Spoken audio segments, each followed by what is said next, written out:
Pagi, Bu. Bagaimana kabar hari ini? Alhamdulillah. Apakah hari ini ada yang hadir? Ada. Siapa? Aldi. Renal. Baik. Sebelum memulai pembelajaran, mari kita berdoa masing-masing, berdoa menurut kepercayaan masing-masing.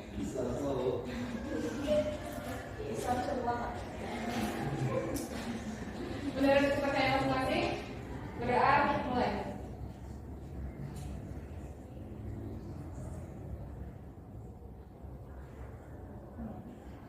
Berdoa selesai. Ada yang tahu nggak kita hari ini akan belajar apa? Nggak tahu.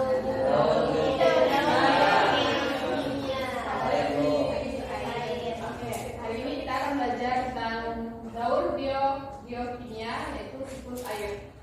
Beberapa hari ini kan hujan ya. Nah, teman-teman tahu nggak?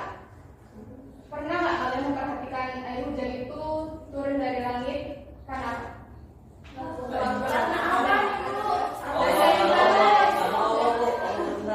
Dari mana air tiba-tiba turun dari langit?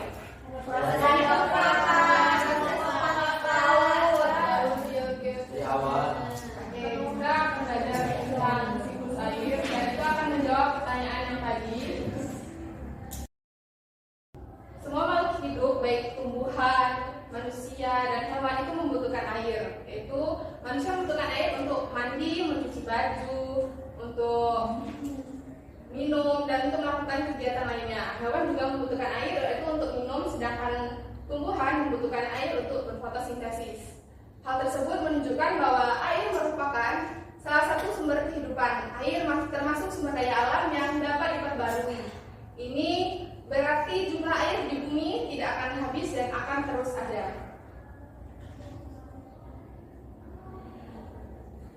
Berikutnya yaitu air merupakan salah satu senyawa yang memiliki siklus atau daur.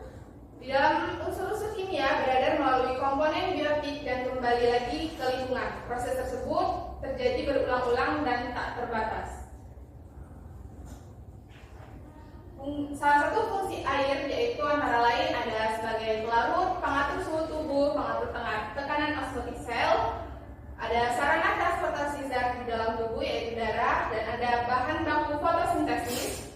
Dan bagi manusia yaitu untuk air minum, mandi, mencuci, pembangkit listrik, irigasi, dan lain-lainnya.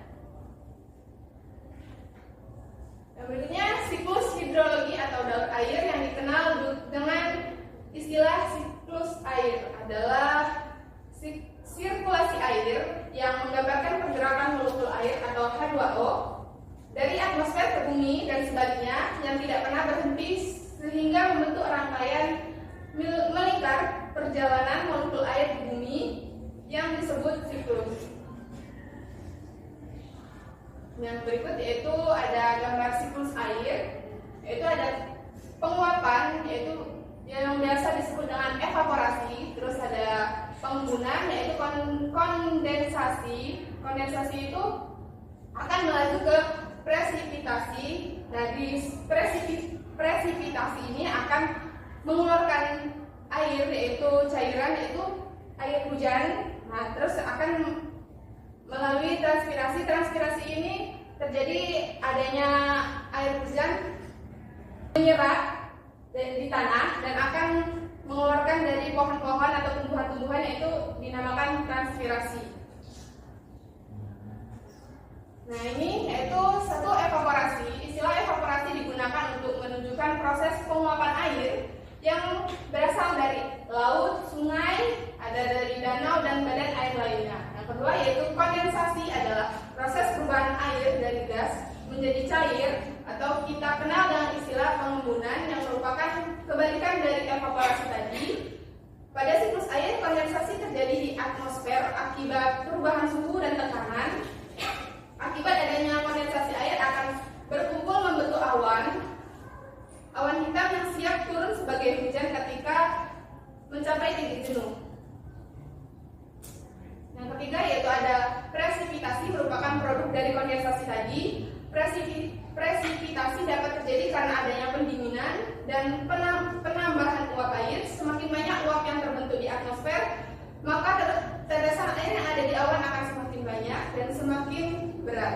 Ketika awan tidak mampu menampung banyaknya air tadi, maka air tersebut akan dikeluarkan dalam bentuk hujan. Misalnya yang keempat yaitu transpirasi, merupakan pelepasan molekul air sebagai hasil metabolisme dari tumbuh-tumbuhan.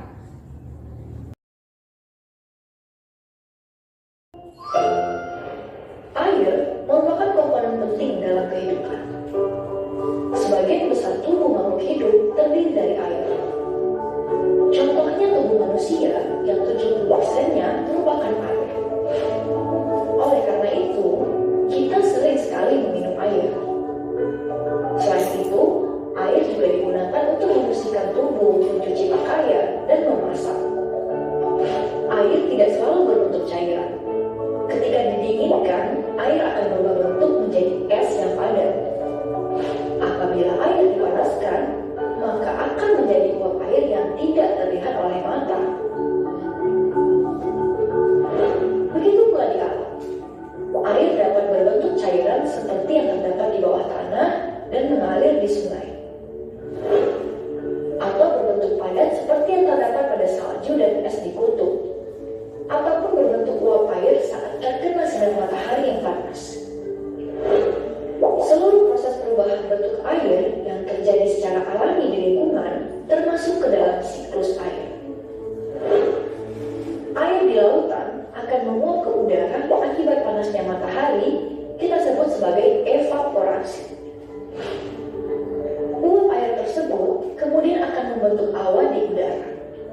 Saat awan tersebut dipenuhi oleh molekul air, air akan turun kembali ke daratan dalam bentuk air hujan, yang disebut dengan proses presipitasi. Air hujan yang membasahi daerah dataran tinggi akan diserap oleh tanah dan mengalir ke dataran yang lebih rendah, melalui aliran sungai hingga kembali ke lautan. Air yang berada di dalam tanah dapat diserap oleh tumbuhan dan menguap melalui daun, yang disebut dengan proses transpirasi. Ketika kita menggunakan air untuk kegiatan sehari-hari, air tidak habis ataupun hilang. Air akan Di sini Ibu akan ngasih kalian soal, dibuat beberapa kelompok, dan biar kalian paham dengan proses tadi, Ibu akan memberi kalian ini dan kalian melengkapi. Di sini akan tadi kan ada evaporasi, terus ada transpirasi. Nah, kalian tunjuk di mana proses transpirasi, di mana proses kondensasi itu, dan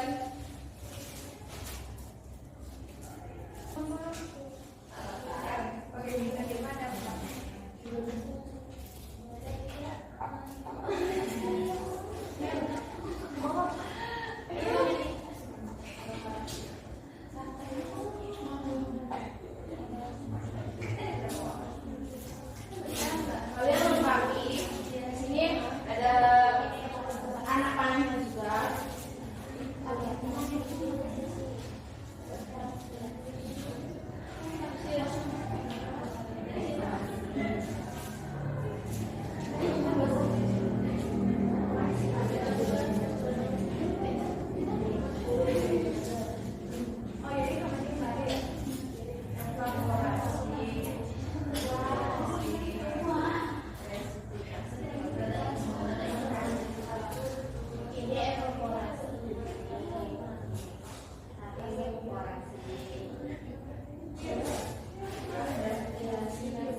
Sekian pembelajaran kita hari ini, semoga bermanfaat untuk kalian.